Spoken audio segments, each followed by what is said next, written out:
Welcome to BYJU'S classes. We are back here again to take you along with us on a weekly review of international affairs, which we sincerely hope will be of great use to you in your preparations for All India Civil Service examinations. And we also think that it will enrich your understanding of world events. You will appreciate how events far and near impact on our national interest, how the power equations keep changing.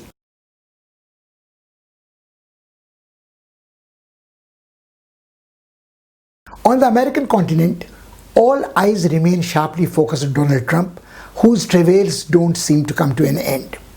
They talk of double whammies, but President Trump was dealt with what may only be called a triple whammy last week. First, the Supreme Court turned down his appeal, his request that his tax return should not be submitted to the court or made public. Second was the arrest of his old-time colleague, Bannon, who had raised lots of money from public to build a wall on the Mexican border, and he was accused of siphoning off a large part of these contributions for his own welfare. He was arrested on a luxury yacht, and this man had been out of favor with the White House for a while, but at one time he was a close confidant and he was supposed to have devised the strategy of Trump's victory in 2016. And Trump cannot disown his associations with Bannon because Trump had staked a lot on this wall on the frontier with Mexico, and he had blessed it also and said that this is the kind of a dream come true for him. Now, of course, he would like to distance himself with Mr. Bannon, but the problem is there. But I think the worst of all was the condemning report of the Senate Intelligence Committee. Now, this is remarkable because Republican Party has a majority in the Senate, and if it says that the evidence which has put before him, not all of it can be shared with the public or made public immediately, leaves it in no doubt that President Trump's campaign managers had close relationship with the Russian diplomats, and this is what allowed the Russian intelligence agencies to interfere in American presidential elections of 2016.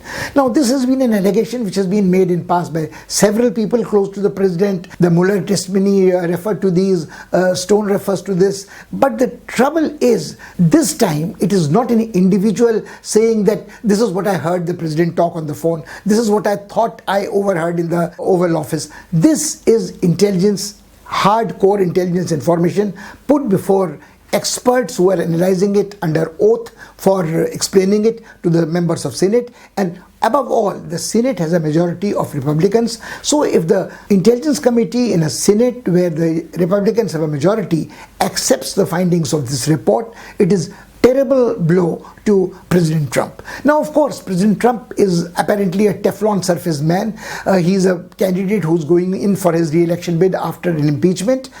He might yet shrug this off, but things are becoming more and more difficult for him to shrug off. Even Teflon wears off after some time.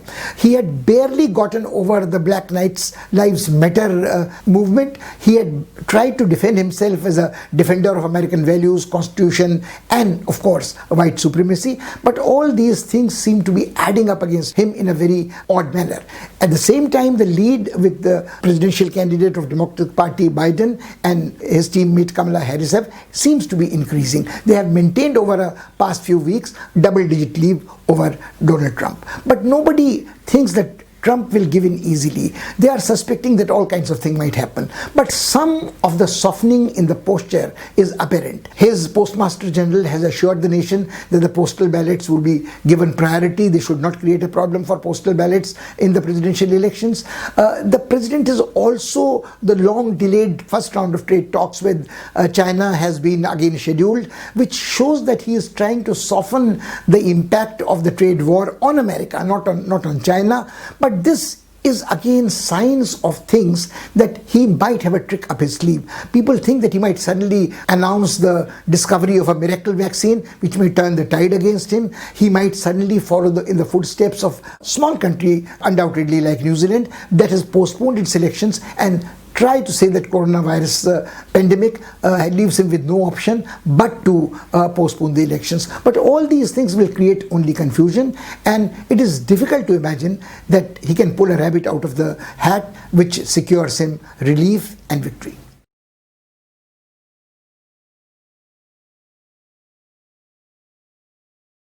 On the Indian subcontinent, India had some reasons to celebrate, a little perhaps, but celebrate nonetheless. It appeared that the ice in the relationship between India and Bangladesh was melting a little.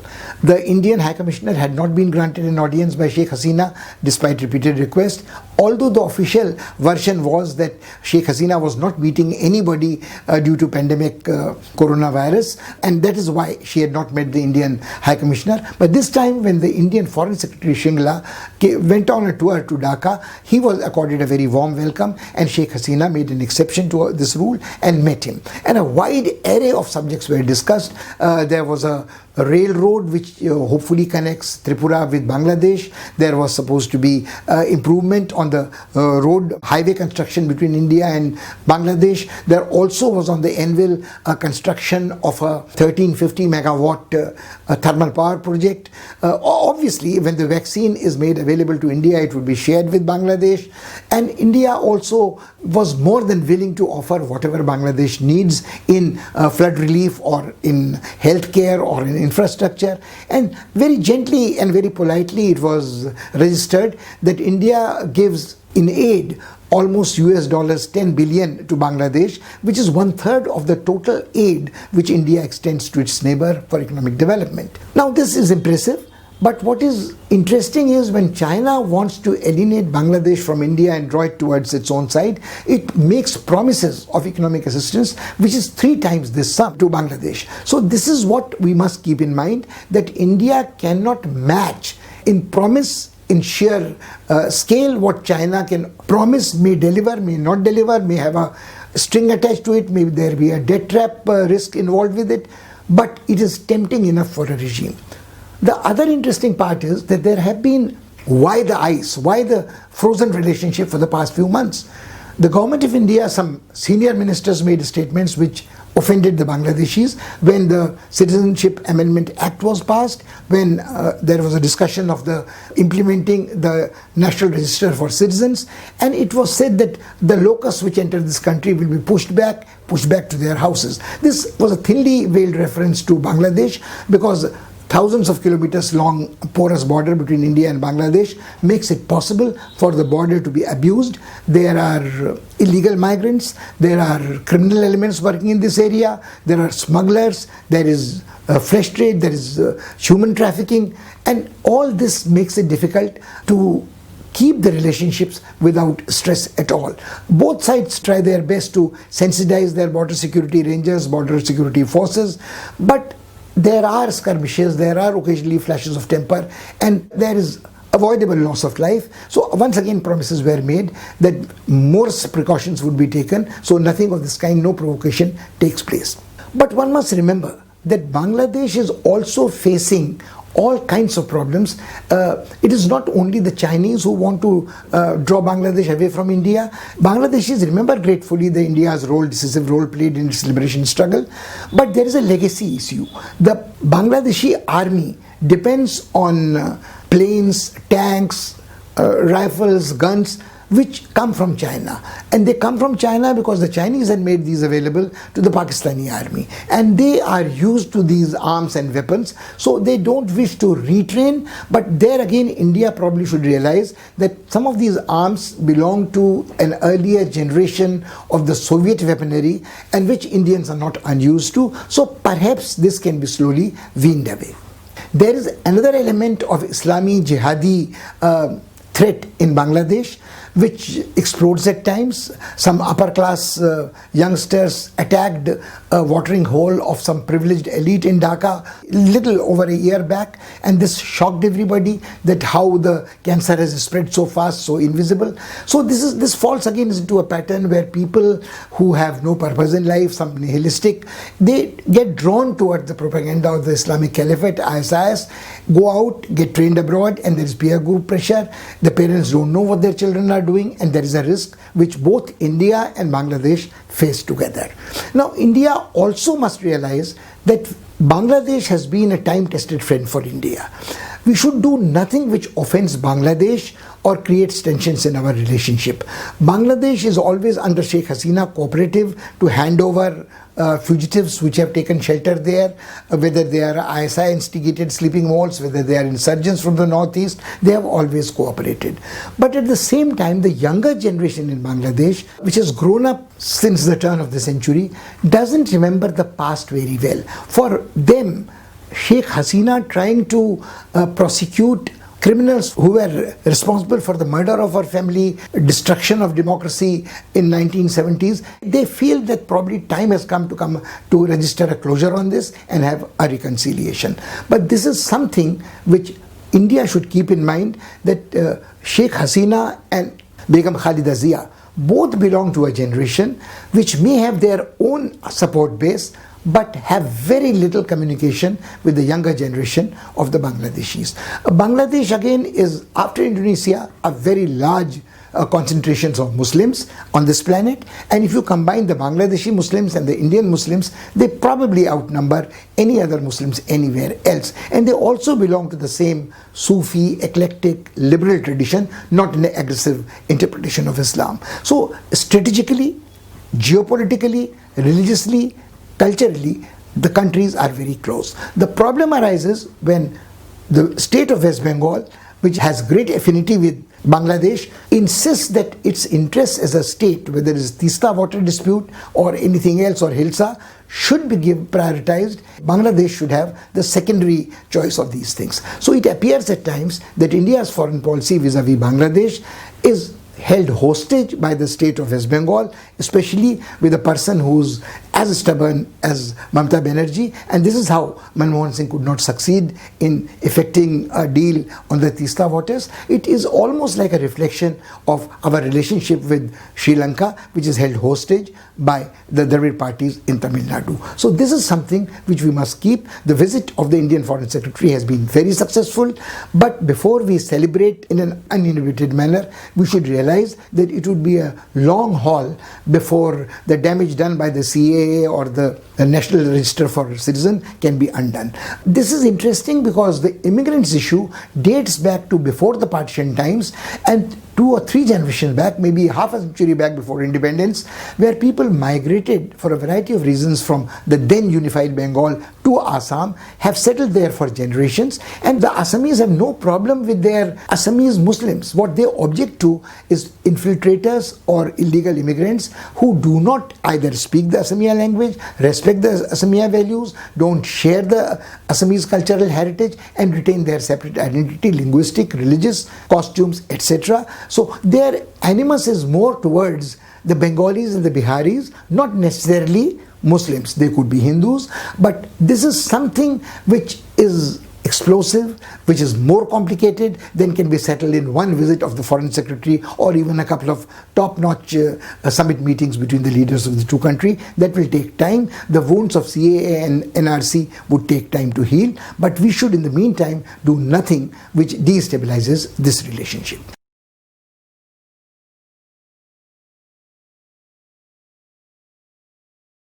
It appeared for a short while that a similar positive development was taking place in Nepal. After making provocative statements, after launching a cartographic war, claiming Indian territory, getting the constitution amended, posting it in a map, sending it to the UN, where it was of course rejected. But the point is the Nepalese now seem to have seen reason, and there are statements which are conciliatory. It has been said that let's not quarrel about the birthplace of Ram or the birthplace of Buddha. After all, these are our shared heritage, and we should rejoice and celebrate it together. There also have been overtures. Nepalese side wants to talk with India and settle all issues, outstanding issues, remove irritants through a process of diplomatic negotiations. But then there are sarcastic comments like the senior journalist Kanakmani Dikshit in Kathmandu said, when in the Indian Foreign Secretary can travel to Dhaka, why can't he travel half the distance to Kathmandu and make a gesture of holding out an olive branch? But the problem is in this case, the Indians maybe in past have not been sensitive to the nationalistic pride of the neighbor to the north, but it also is equally true that the Nepalese have been, since Mr. Oli took over the prime ministership, particularly insensitive to India's strategic interest and have made provocative statements which have repercussions in changing the public opinion in India. And when you say that we don't want to talk about roti beti, they are past, they are romantic nonsense, and let's talk about hardcore national interests, then Nepal must face the facts that India may not be a larger country, not necessarily a larger country, but larger country cannot be expected to make concessions all the time. It has certain vital national interests which it cannot compromise on. This week there was this statement that the Nepalese have stopped the entry of Indian trucks into Nepal. Now there is a big traffic jam at the border, so this obviously leads to tensions, and this, when you try to put a barbed wire fence in a no man's land, that is provocative.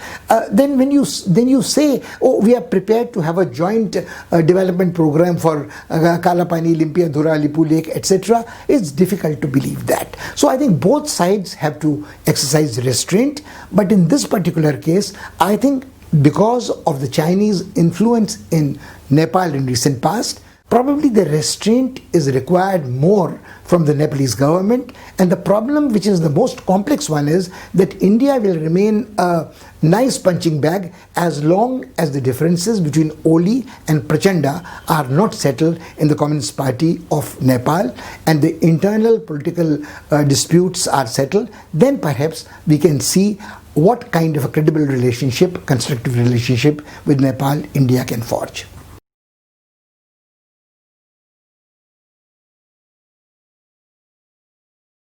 To the north of the USA, Canada, its large neighbor but much smaller in power potential, has troubles of its own. Prime Minister Trudeau there has been beset with a variety of difficulties. His finance minister Morneau resigned suddenly. Some say he was made to resign. The Morneau's reasons for his resignation are interesting. He says he has already served 3 governments. He doesn't intend to spend the rest of his life in politics. He's looking for opportunities in career elsewhere. And I think he says that it is only fair to give enough time to my successor to plan out the long-term economic policies for Canada's welfare. The elections, the general elections, are still a couple of years and more away, and this would be only a fair enough argument. But the problem is that some are quick to point out, the critics of Trudeau and Morneau, that Morneau, like Trudeau, was implicated in one of the nastier scandals in Canada, where both have been allegedly involved in kickbacks received from an NGO called We that had been funded massively by the Canadian government. Now this NGO gives scholarships to students to do activities in their areas and to grow up and have involvement with public affairs. But the point is that of the billions of dollars grant given by the government of Canada, this charity paid back to Trudeau's mother and his brother and his family and Mr. and Mrs. Morneau enough amount of money which raises eyebrows. Now of course Trudeau first tried to brazen it out by saying that his family members have a right to pursue their own interests, belong to whatever NGO they do, but it does sound a bit odd that you work for an NGO and the NGO gives you a fairly substantial sum to appear for its events. That's one part. And of course neither of them recused himself from decision making when the grants were being given by the Canadian government to this organization. There has been an ethics committee probe set up in the Canadian Parliament, and both Trudeau and Morneau have apologized since for the lack of their tact or judgment in this affair. Mr. Morneau also paid back some 40,000 odd Canadian dollars back to the charity which he had used for his travel to Ecuador and other Latin American countries. From Trudeau's side, no repayment has come, but the interesting part is this, that Trudeau also announced the proroguing of the Canadian Parliament, which scuttles the Ethics Committee probe almost immediately. Although the Ethics Committee has made it very clear that the moment after a month's prorogation, when the Parliament meets again, the committee will pick up the threads from where it has left and the Ethics Committee will continue with its probe. Now, Trudeau is very fond of echoing his father's logic of a just society, dream and a vision of a just society, by saying that there should be social equity, there should be a multicultural, pluralistic society in Canada, tolerant, liberal, humane. All this attracts a lot of younger liberal voters to him. But the fact is that in real life, when you are embroiled in charges of corruption, when you are allegedly violating the rights of indigenous people, you claim to be a green person, but then you also have to exploit the gas and oil resources of Canada for its economic development. So I think when you try to cope with the recession which each country is facing due to coronavirus, Canada cannot be blamed. To be more specific, Trudeau can't be blamed for all the ills of Canada, but the country at least wants Trudeau to be responsible, ethical, and display certain rectitude in his public life. As long as this does not happen, Canada's problems will continue, and Canada's tensions we have referred to in the past also with its larger neighbor downwards. If the Americans imposed a levy or a tax or a tariff on Canadian products, whether it is dairy, whether it is automobile, and the Canada tries to retaliate, this is going to be a no-win situation for either. So Canada might like to assert its independence, its autonomy in foreign affairs, but there are limits to it which it should keep in mind, and it needs the support of the USA, not only in economic matters, but in problems like this. Now, I think Trudeau is taking a big gamble. He thinks that when he comes back in September and faces the parliament, he will push through a vote of confidence and disarm his opponents. He thinks that although lots of people are against him, but lots of people also think that he is the only hope of a liberal, pluralistic, multicultural Canada, which more or less after it comes out of the coronavirus crisis will be a green politics in real life. Let's see what happens.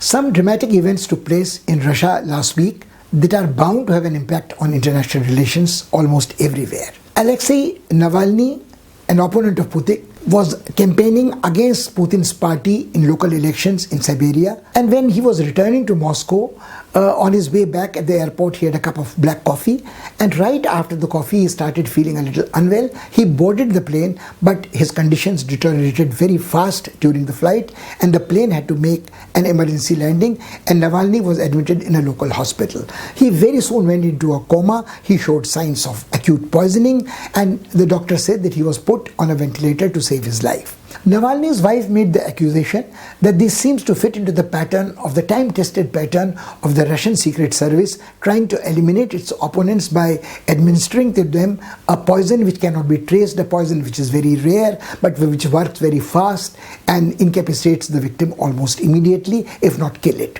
She also made an appeal that the husband should be allowed to go travel abroad for better treatment because this hospital was not equipped with this. The doctors in the beginning resisted her efforts. They said, show us your marriage certificate to prove that you are his wife. Then they said his condition is not such that he can be evacuated in a medical air ambulance. Then they said that the doctors in Russia are as good as doctors anywhere else in the world. And the poor woman was left with no choice but to appeal to Putin directly and say that let my husband travel. In the meantime, the Germans made an offer, an NGO in Germany made an offer that they would fly an air ambulance and they would fly out Navalny for better treatment in Germany. Now, this also shows what complex web of relationship West European nations have with Russia. They are dependent for their energy security on Russian gas, and nobody criticized Putin directly for what had happened.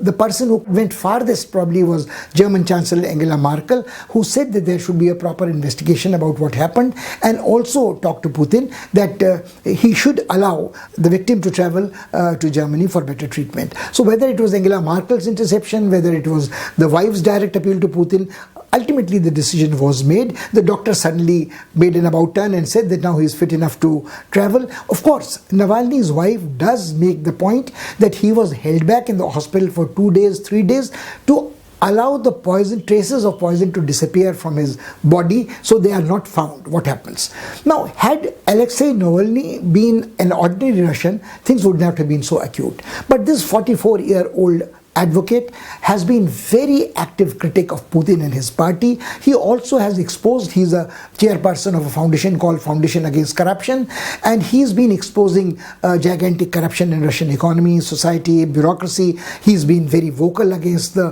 violation of human rights in Russia, restrictions on freedom of expression, and of course, erosion of humane values.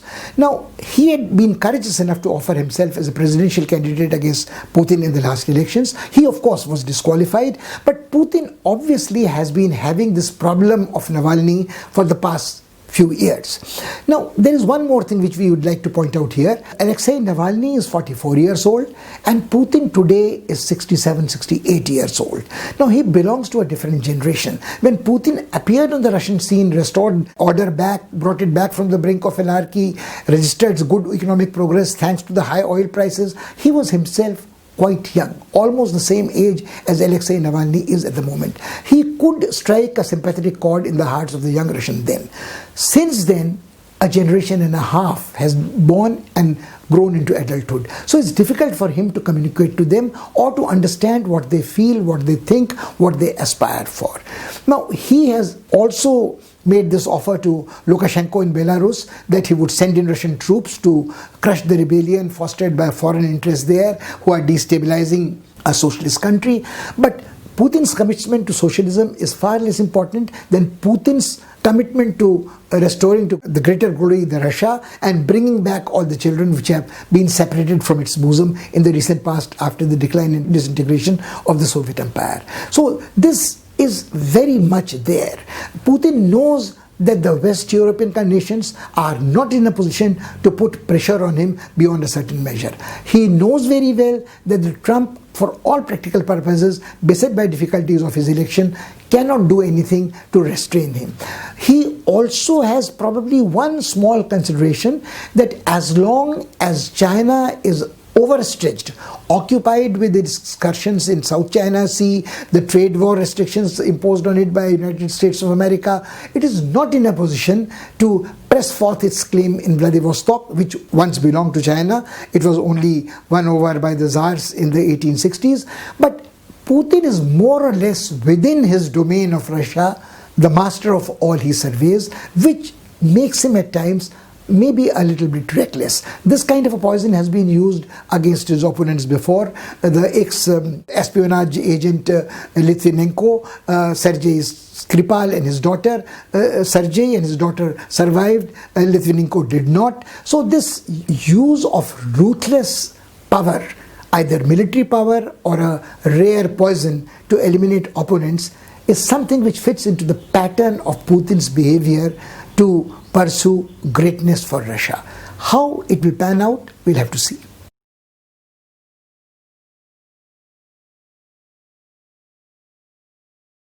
The countries that are members to the ASEAN in Southeast Asia, the 10 member countries, have assumed special significance ever since China's drive in the South China Sea has been noticed by the rest of the world, an aggressive expansionist drive. The interesting thing is, these countries were brought together, first 4 or 5, then slowly they joined the rest of them, as a bulwark against communism at the height of the Cold War in the mid-60s. But the irony is, now of all these countries, the bloc, ASEAN as a bloc, is an important trading partner for China, and for all of them, China is an important trading partner. Now, interestingly, of 10 member countries, there are some which are of marginal interest because they are on the periphery, like Philippines. They are very small, like Brunei. There are some which merge into South Asia, like Myanmar. There are some which remain neglected, like the landlocked Laos. We'll talk about them a little later. But the country which was in the focus of attention, high in the headlines, was a country called Thailand. Now, Thailand has been in the throes of a students' protest movement for past few weeks, but last week saw it snowballing into 10,000 to 15,000 strong students' demonstration near the Democracy Monument in Bangkok. This is unusual for Bangkok because Bangkok has very strict laws of lèse majesty, criticizing the king or the monarchy or the family, and this time the protest movement, the youngsters, threw caution to winds. A lèse majesty carries with it a punishment penalty of up to 15 years in jail, but the students courageously started criticizing not only the government but also the monarchy. Now the government at the moment is headed by the Prime Minister Prayut, who earlier was a commander-in-chief of the Thai army. He has become, after a coup, the Prime Minister, but then he's become a civilian Prime Minister. There is somebody else who's a commander-in-chief. But the problem is that he is being held responsible for all the problems of Thailand. He has failed to make the economy grow satisfactorily. The benefits of economic growth even before the COVID were not evenly distributed. There is a great disparity between the provinces and the capital, between the social classes, and especially after the demise of King Adulitej Bhumibal, his son, who's 67, 68-year-old, he's surrounded by a coterie of noblemen and elites who advise him, military officers, who belong to the same generation, who is not half as popular as his illustrious father. Now, he spends most of his time away from Thailand. He's not been seen in action when the nation was struggling against COVID virus. And people are asking questions, why, if there is a constitutional monarchy, the monarch should not behave as a constitutional monarch? Why should he take certain power in his hand, like appointments in elite corps of the army, deciding who will be given what titles, etc. He changes his favorites also in a fairly finicky manner. But that is besides the point. They also want to know what proportion of the Thai budget is being spent on the royal family. All this almost borders on seditious talk in Thailand. But this time, Prayut has not tried to crack down on the students, because he realizes at the moment that the young generation of Thai students belongs to an age group which is 25, 26, 27. Now these people who are sort of born after the turn of the century, most of them, do not have the kind of consensus about sanctity or divinity of the monarch in Thailand that ever since 1932, when the army captured power in the first coup, it has effectively wielded power regardless of what the elections have taken place, who has been a charismatic person like Shintara has been the Prime Minister. Prime Ministers have come and gone, but behind the scene is only army which has operated as an effective power. Now the interesting part is this: the king has provided unity, and army has always used the institution of monarchy and king to unify the country. This was possible as the longest reigning monarch anywhere, Adulitej Bhumibal, was surviving. He was a practicing Buddhist. His sister was doing a lot of charitable work in the northern provinces of Thailand. So there was the royal family which was respected by the masses. Now unfortunately, his successor has failed to win for himself, and the younger generation, the university students, the school students, have come out in revolt. Now the problem with Prayut is that he knows in his heart of hearts that it would be easiest for the monarch to make him the scapegoat, dismiss him as the Prime Minister, and let another person who's nominated by the army or is approved by the monarch himself to become the Prime Minister. But would that be enough to solve Thailand's problems? Thailand depends primarily on the income of tourism. And it is not only tourism has been hit in Thailand. Unfortunately, international air travel has been hit. Cruises have been hit. People are very scared to go out and travel. So it may open its borders, but it would be very, very difficult for the tourism industry in Thailand to get back to what it was before the COVID. The other problem is that the Thai economy is also going to shrink, and the problems of economic recession, problems of inflation, problems of unemployment are going to hit the average Thai even more. So there is going to be resentment, there is going to be articulation of resentment, and Thailand's protest movements, and Thais have a tradition of not cracking down on protesters like in Tiananmen in Square in China or in East European country. So we expect that there would be other ways to diffuse the crisis. One doesn't imagine that the government will be, except Prayut has said that he is willing to talk to the protesters, but he has not made a commitment that he will concede any of their demands. Nor is there obvious from the student side or the protester side, who are being joined by non-students, other youngsters, other unemployed people, that they are going to give up very easily this time. So this struggle is going to be protracted. This probably is going to cause some more pain and stress to Thailand, but is little chance of this spreading beyond the borders of Thailand. So Thais would have to live with the protesters, live with changing times, and probably the monarchy also would have to take a modern 21st century look at the institution of monarchy in Thailand itself.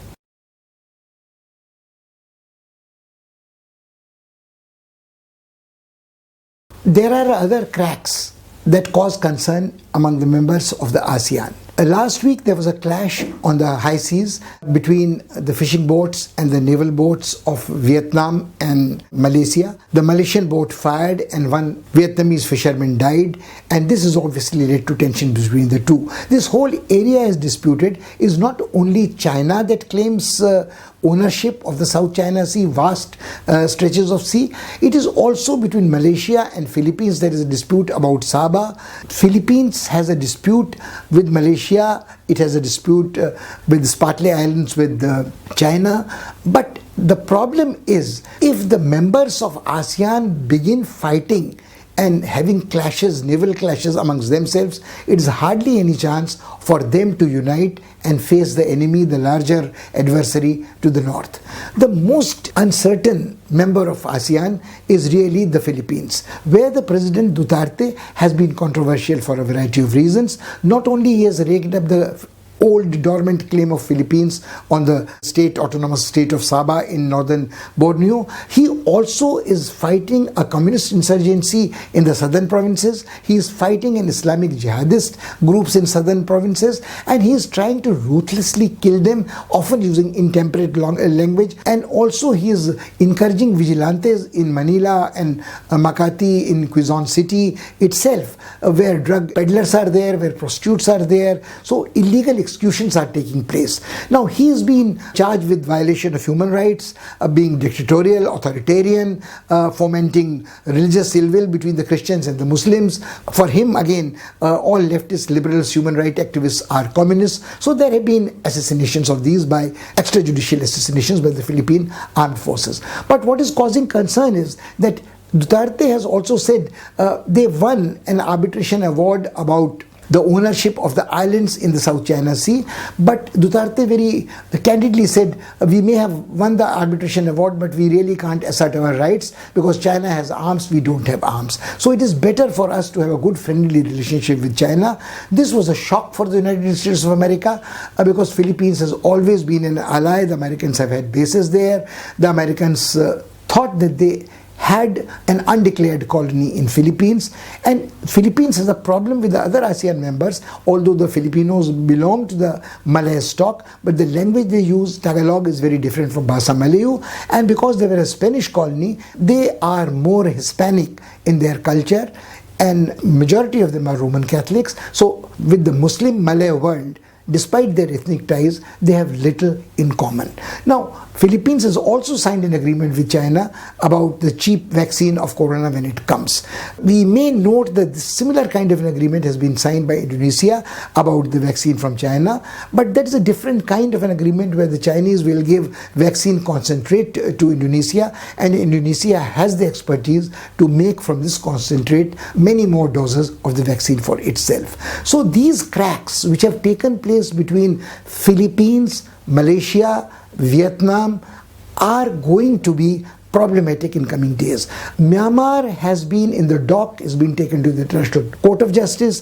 Aung San Suu Kyi has lost a lot of her aura, her credibility of the Nobel Peace Prize winner, because the way the Rohingyas have been treated, the stateless people from the Rakhine province. But Myanmar, Burma at times appears to be more affected by developments in South Asian subcontinent, at times only towards what is happening in the rest of Southeast Asia.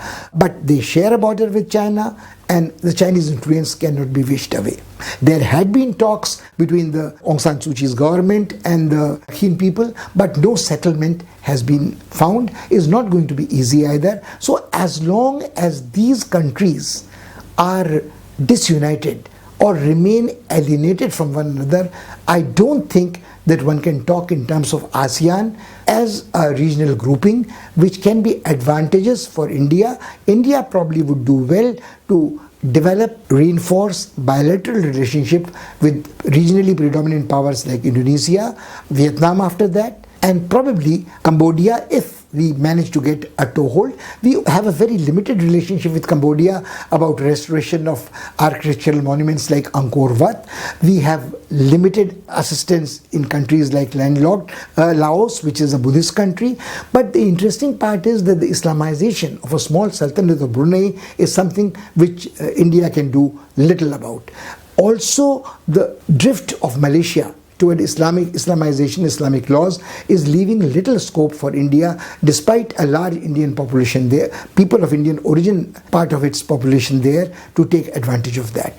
That leaves us with Singapore. Singapore is a very small city-state. It punched much beyond its weight throughout the past decades. But right now, with the economy contracting, it depends again on tourism and financial services, shipping. This is going to be adversely affected. And I don't think that we should put too much hope in a relationship with Singapore, which is going to be really of any great advantage to us.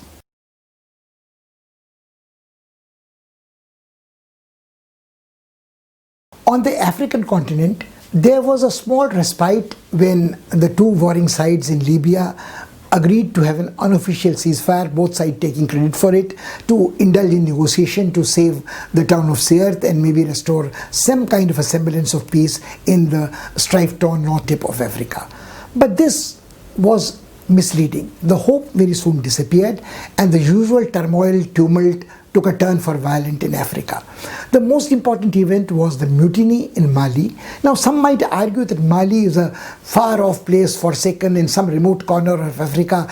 People have only heard of Timbuktu, the town there. Most would not even know its capital. But the problem is that Mali is the hub in Africa of drug trafficking, flesh trade, human trade, illegal arms trade, and worst of all, exporting Islamic jihadi terror for safe sanctuaries here.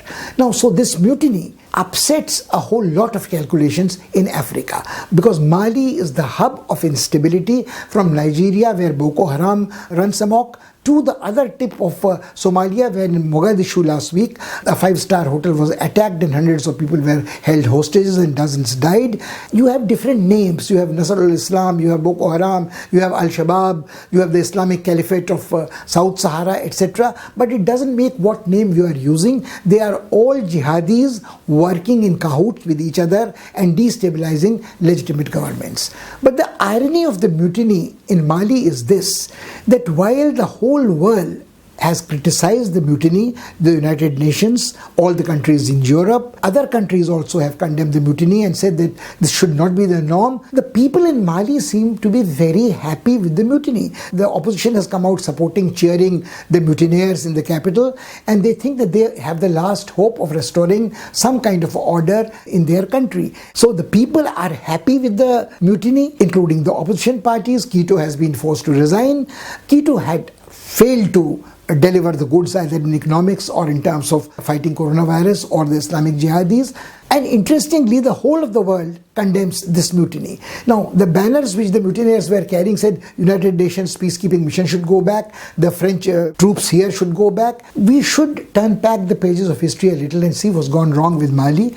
In 2012, there was another coup. The moment the coup was there, the military coup, half the country went into the control immediately of the Islamic jihadists. And as soon as the elections were held and Quito became the president, the external powers, France and the United Nations, sent in troops there to control the Islamic jihadists. And some people feel that at least a large part of the country was saved from falling into jihadi control. But in subsequent years, the government failed to take advantage of this. It appeared stable outwardly, but the economy was in very bad shape. The troops were very dissatisfied. They had no morale to fight the Islamic jihadis, and the country was, to put it briefly, mismanaged. The world outside just wanted to restore peace in this conflict with the Islamic jihadis. It failed to see that the jihadis can very easily move in the African context from the national boundaries of Mali to Niger to Chad to Kenya, anywhere else, and then regroup again. So this is what we are witnessing at the moment. The mutiny in Mali may yet be controlled with larger number of forces sent from outside. But whether that would make a substantial difference to the fate of Mali is very difficult to agree upon. Similarly, it is difficult to imagine that the Islamic jihadists from Boko Haram to Al-Shabaab are going to be weakened by one temporary defeat or a setback in one country. So there has to be long-term perspective plan how to cope with Islamic jihadi groups, the lone wolf warriors, the sleeping cells, who are capitalizing on the ethnic strife, tribal strife, religious strife, and who are living off the natural resources of the country where they are active. And the governments don't seem to be capable of this. So the concept of sovereignty of the nation state in Africa has been greatly sabotaged, subverted, and eroded effectively by the Islamic jihadi groups, who have a very loose network of cooperation. But then we don't know how the Western countries are going to cope with it. It may be very easy to sort of tell them that this is the return of colonialism in another garb, so they are not going to be very popular. Then again, countries like France, who are active in the Francophone sub-Saharan Africa, are fighting with population which subscribes to Islam, not is all Christian, and also France is stretching itself from East Mediterranean to Tripoli. So I think it is going to be a difficult challenge to cope with this kind of a problem in Africa. This brings us to the end of this week's review of international affairs. As usual, it's been a great pleasure talking to you. We hope you enjoyed it and find it useful. Till next week, when we meet again with another episode of this review of international events. Till then, thank you for watching and goodbye.